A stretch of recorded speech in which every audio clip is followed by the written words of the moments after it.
À 1300 km de Moscou, pour arriver dans les régions ukrainiennes du Donbass récemment annexées par les Russes, il faut 12 heures de voiture. Nous empruntons la route que l'on appelle aujourd'hui la route de la guerre et où l'on croise de nombreux convois militaires. Nous atteignons une frontière qui n'en est plus vraiment une pour arriver à Marioupol, le grand port de la mer d'Azov, sous la coupe du Kremlin, comme tous les territoires occupés depuis bientôt 4 ans. À Marioupol, en 2022, au terme d'une résistance acharnée de plus de 3 mois, les bombardements russes finissent par avoir raison des derniers défenseurs ukrainiens. Le bilan est terrible, 22 000 morts selon Kiev, et une ville détruite à près de 90%. Aujourd'hui, actrice de 51 ans, Natalia est une rescapée.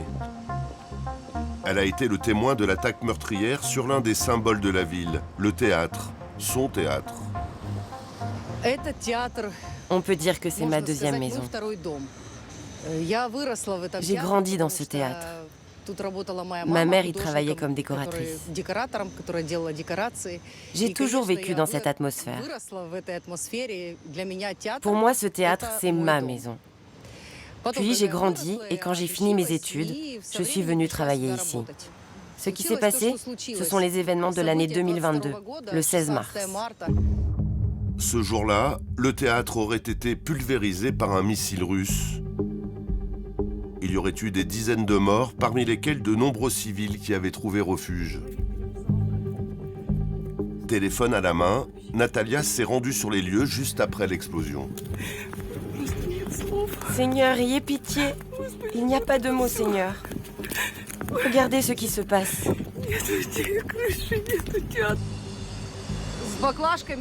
Je m'y rendais avec mes bidons vides pour aller chercher de l'eau, car parfois il y avait une voiture citerne qui en distribuait. Et en approchant du théâtre, j'ai vu notre salle de répétition en feu, le toit démoli. J'en ai les jambes coupées. C'est comme si ta maison s'effondrait avec toute ton histoire. Toute ta vie défile en quelques minutes.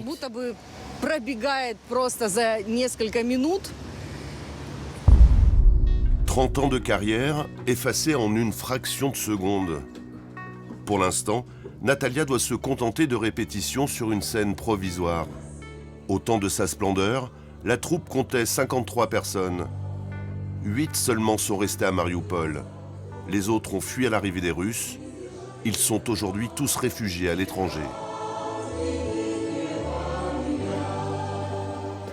Sous le choc, Natalia est elle-même partie en exil en Italie pendant 6 mois. Mais elle est finalement rentrée chez elle. Son quartier n'a pas été épargné. Elle a eu la chance de retrouver sa maison. Touchée par un obus, le toit vient d'être refait, mais elle est toujours dans les cartons et victime d'incessantes coupures d'électricité.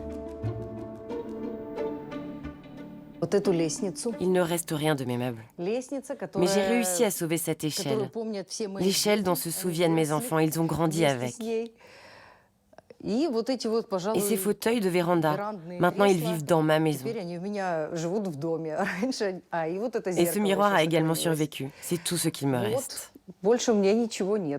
Malgré toutes les destructions, malgré toutes les horreurs de la guerre, Natalia a fait le choix de revenir.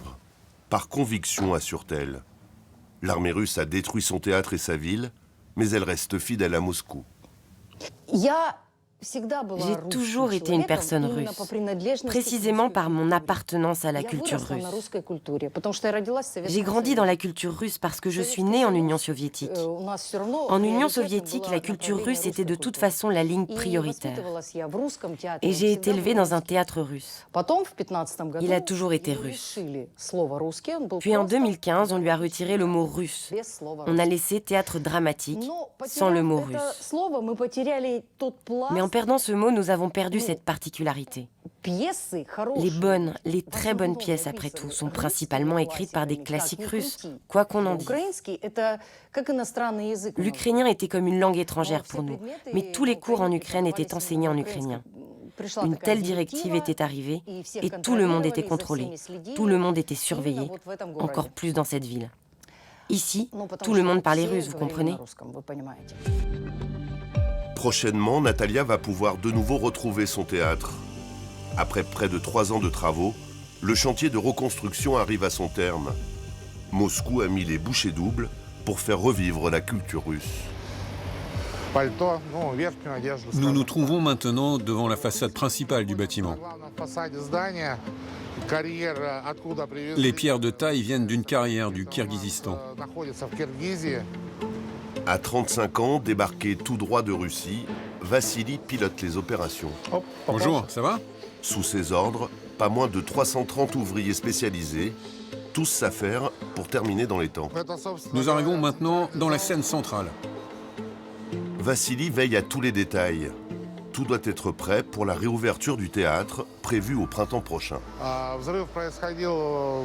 L'explosion a touché pile le centre de la scène et le milieu du bâtiment était complètement détruit. Vous avez une idée du budget global pour la restauration? Oui, bien sûr, mais je ne vous le révélerai pas. Un secret d'État. Le Kremlin dépense sans compter pour le Donbass ukrainien, désormais ancré de fait à la Russie. Moscou cherche à faire de Marioupol la vitrine de ses conquêtes militaires. Un peu partout dans les rues, des blasons de Saint-Pétersbourg, ville jumelée avec Marioupol depuis sa prise par les Russes. Ancienne capitale des Tsars et ville natale de Vladimir Poutine, Saint-Pétersbourg finance aujourd'hui en partie l'opération visant à redonner vie à la prétendue grandeur russe. Eh bien, c'est un symbole central de la ville de Marioupol, un symbole de renouveau. Ici, il y a eu des événements tragiques.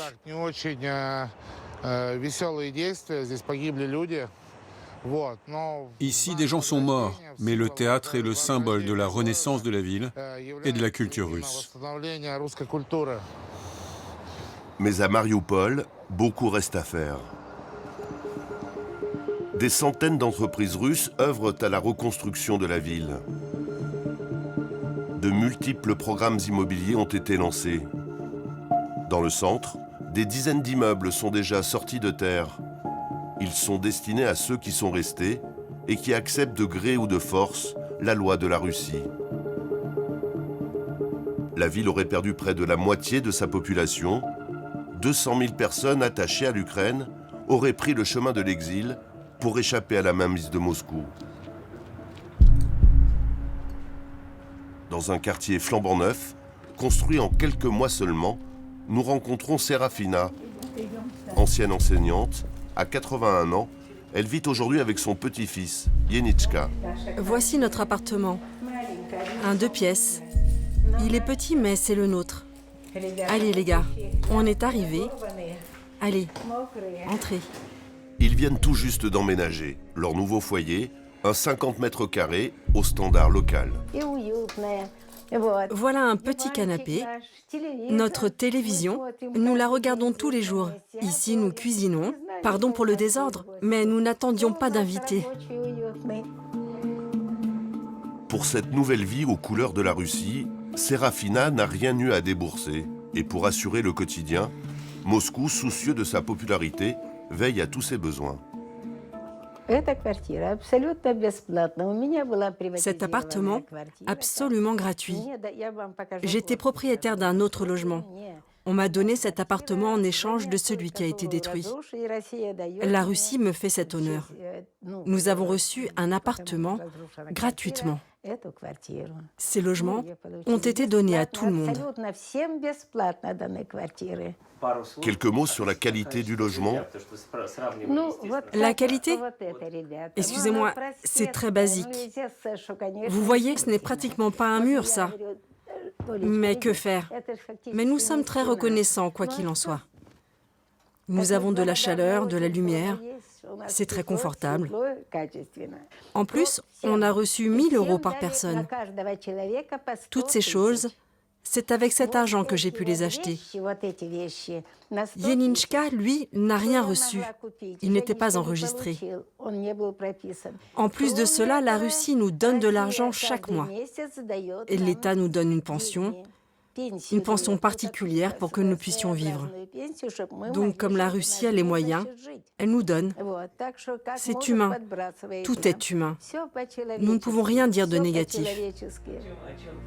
Et pour cause, la parole n'est pas libre ici. Dans l'est de l'Ukraine, les autorités russes arrêtent et condamnent à de longues peines de prison tous ceux accusés de collaborer avec Kiev.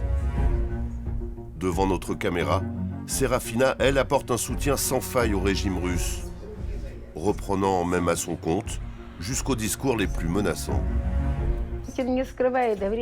Poutine a dit « Nous avons tellement d'armes nucléaires qu'à tout moment on peut détruire l'humanité. Nous sommes au pouvoir.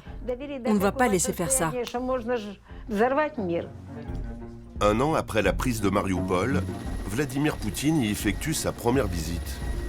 Mis en scène par le service de presse du Kremlin, il est filmé en étant lui-même au volant. Le lancement des 150 bâtiments est presque prêt. Le programme a débuté il y a 4 mois maintenant. Un plan com pour montrer à quel point le nouveau tsar est soucieux de la reconstruction de la ville et par la même occasion de sa russification. Nous sommes en train de construire très rapidement. Nous avons rassemblé les meilleurs professionnels du pays. Oui, c'est une technologie moderne. Regardez la qualité des maisons. Tout est de très bonne facture. Je peux au moins vous dire bonjour. Soigneusement prévu par Moscou, Nous vous remercions. un petit comité d'accueil est au rendez-vous. C'est vraiment un honneur de vous voir ici. J'ai l'impression déjà de vous connaître. Des rencontres pas vraiment spontanées. Nous prions, nous espérons la victoire. C'est un petit coin de paradis. Nous avons maintenant notre petit coin de paradis. Vous pouvez venir jeter un coup d'œil si vous voulez. Allez, venez. La cuisine a été entièrement équipée. Ils nous ont même fourni un four à gaz. Une visite guidée à la gloire du Kremlin avec un Vladimir Poutine accessible comme jamais. Il y a combien de pièces ici? C'est un 3 pièces. Ils m'ont donné un 3 pièces.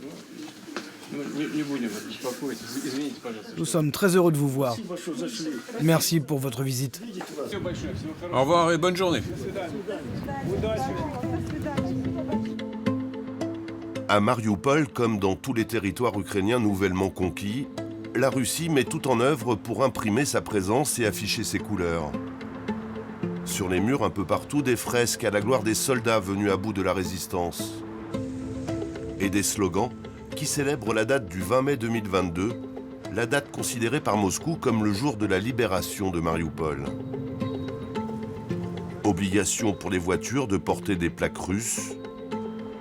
En un peu plus de 3 ans, toute identité ukrainienne a été effacée du paysage. Pour mesurer l'ampleur du conflit dans la région, il n'y a qu'à aller dans les cimetières. Ils sont là pour témoigner des ravages de la guerre, avec ses innombrables pertes militaires et civiles. Dans les environs de Marioupol, rien n'a été épargné, comme ici à une trentaine de kilomètres de la ville, où le sacré a été touché de plein fouet.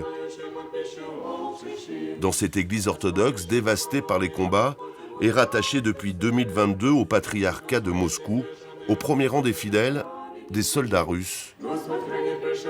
À grand renfort de prière, ils comptent sur l'aide divine pour mener à bien leur mission.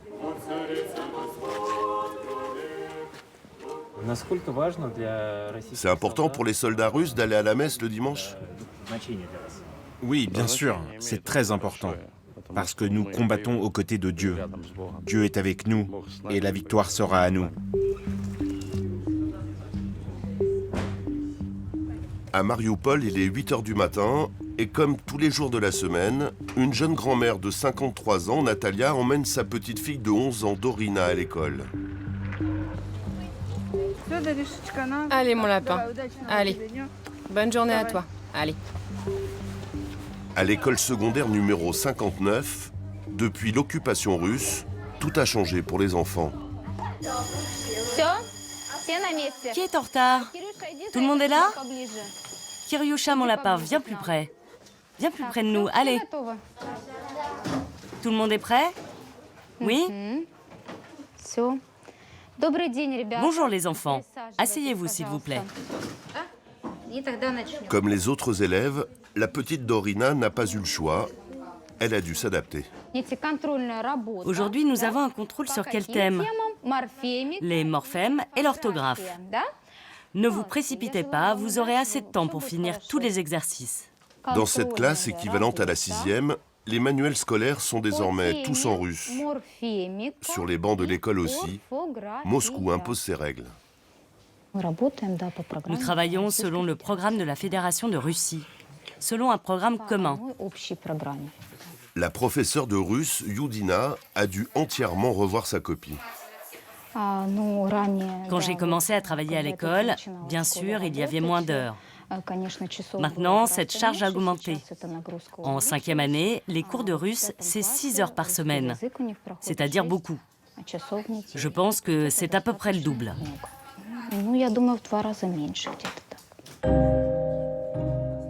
En poste depuis 3 ans, la directrice, Anna Maidanova, a elle aussi connu les deux systèmes. Deux visions de l'éducation à l'opposé. La grande différence entre l'école ukrainienne et l'école russe, c'est l'accent porté sur l'éducation et le patriotisme.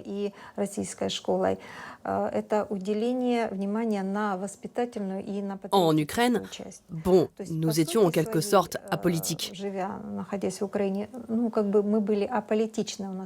Nous n'avions pas toutes ces organisations de jeunesse. Le seul mouvement qui existait en Ukraine, c'était les scouts. La directrice le reconnaît elle-même. L'objectif est ici de faire des élèves de bons petits patriotes russes. Ça, c'est l'entrée de notre école. Et comme dans toutes les écoles, il y a un espace où l'on accorde de l'importance à la symbolique. Vous voyez ici 3 drapeaux pour la Fédération de Russie, la République populaire de Donetsk, et le 3e drapeau, c'est notre gratitude aux gens qui ont construit l'école. C'est l'oblast de Toula, le drapeau de Toula. Tous les lundis, comme dans toutes les écoles, la semaine commence par un cours, les conversations sur l'essentiel. Après, il y a la levée des couleurs avec les drapeaux. Les élèves plus âgés participent à ces fameuses conversations sur l'essentiel. Comme dans le reste de la Russie, pendant 1 heure, les professeurs inculquent aux élèves l'amour de la patrie et des traditions russes. En clair, des leçons de propagande au service du régime. Au revoir les enfants. Et pour les élèves les plus motivés, on leur offre la possibilité de rejoindre un mouvement de jeunesse bien particulier. Et là, vous avez un présentoir, où il y a aussi le mouvement connu de Yun Armia. C'est quoi Yun Armia? C'est un mouvement de jeunesse patriotique. C'est l'éducation patriotique.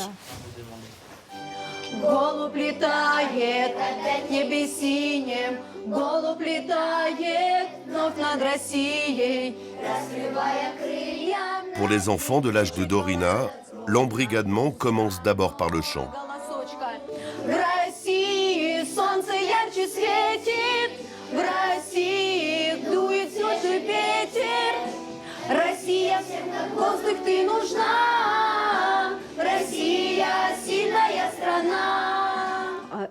Il y a toujours une chanson patriotique, comme celle que vous venez d'écouter. Elle est obligatoirement sur l'amitié, bien sûr, mais aussi sur le soutien. Nous chantons sur la patrie. C'est notre patrie, notre ville. C'est extrêmement important pour nous. C'est très précieux. À la sortie des cours, Natalia est fidèle au poste pour récupérer sa petite fille. Coucou, comment ça va? Allez, ton sac, on y va. Qu'est-ce que tu as fait de beau à l'école? C'était intéressant aujourd'hui, vous avez chanté une chanson à la chorale? Une chanson à la gloire de la Russie, mais la guerre a laissé de sérieuses séquelles. Elle a peur des bruits soudains. Elle réagit tout de suite et demande « Qu'est-ce que c'est? Qu'est-ce que c'est ?» Elle a peur du moindre bruit brusque. Et je pense que ça restera longtemps. Tous les enfants chez nous s'en souviendront longtemps. Les adultes s'en souviennent et les enfants encore plus. Ce trauma d'enfant restera probablement pour toujours. C'est ce que je pense.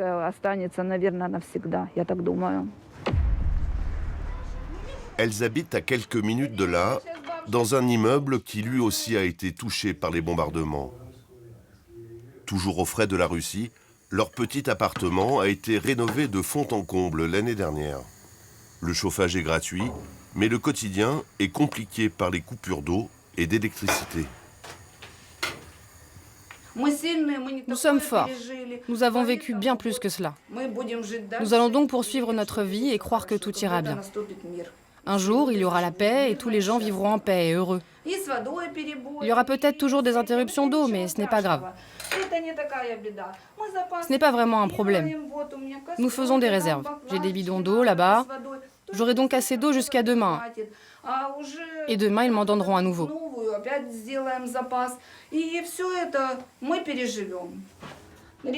Marinouchka, les crêpes sont prêtes. On va faire le goûter ensemble. Tu finiras tes devoirs après. Allez, allez. Les crêpes sont prêtes. Grand-mère t'a fait du thé.